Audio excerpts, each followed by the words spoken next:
जिंदगी का अनमोल सबक। एक आदमी के 4 बेटे थे। वो चाहता था कि इसके बेटे ये सबक सीख ले कि किसी को परखने को जल्दबाजी का मुजाहिरा ना करे। लिहाजा इस बात को समझाने के लिए उस आदमी ने अपने बेटों को एक सफर पर रवाना करने का फैसला किया और दूर दराज इलाके में नाशपाती का एक दरख्त देखने के लिए भेजा। एक वक्त में एक बेटे को सफर में भेजा कि जाओ और उस दरख्त को देख कर आ जाओ। बारी बारी सबका सफर शुरू हुआ। पहला बेटा सर्दी के मौसम में गया, दूसरा बहार में, तीसरा गर्मी के मौसम में और सबसे आखिर वाला छोटा बेटा खजा के मौसम में गया। जब सब बेटे अपना अपना सफर खत्म करके वापस लौट आए तो उस आदमी ने अपने 4 बेटों को एक साथ तलब किया और सबसे इनके सफर की अलग अलग तफसील के बारे में पूछा। पहला बेटा जो जाड़े के मौसम में उस दरख्त को देखने गया था, उसने कहा, अब्बा जान, वो दरख्त बहुत बदसूरत, झुका हुआ और टेढ़ा सा था।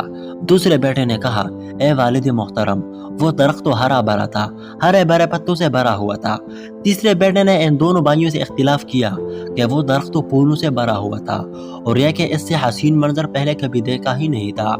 सबसे छोटे बेटे ने अपने सब भाइयों से इत्तेफाक जाहिर किया कि वो नाशपाती का दरख्त तो पल से लदा हुआ था और उन पल की बोझ की वजह से वो दरख्त जमीन पर लगा हुआ था और जिंदगी से भरपूर नजर आ रहा था। इस सब के बाद उस आदमी ने मुस्कुराकर अपने 4 बेटों की तरफ देखा और कहा कि तुम चारों में से कोई भी गलत नहीं कह रहा, सब अपनी अपनी जगह दुरुस्त है।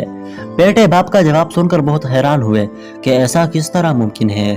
बाप ने अपनी बात जारी रखते हुए कहा कि मेरे बेटो, तुम किसी भी दरख्त या आदमी को सिर्फ एक मौसम में या एक हालत में देखकर कोई हातमा फैसला नहीं कर सकते। किसी फर्द को जांचने के लिए थोड़ा वक्त जरूरी होता है। इंसान कभी किस कैफियत में होता है तो कभी किस कैफियत में। अगर दरख्त को तुमने जाड़े के मौसम में बेरौनक देखा है तो इसका मतलब ये नहीं कि इस पर कभी फल नहीं आएगा। इसी तरह अगर किसी आदमी को तुम फकीरी की हालत में देख रहे हो तो इसका मतलब यह नहीं कि वो आदमी बुरा ही होगा। मेरे बेटो, कभी भी जल्दबाजी में कोई फैसला ना करो।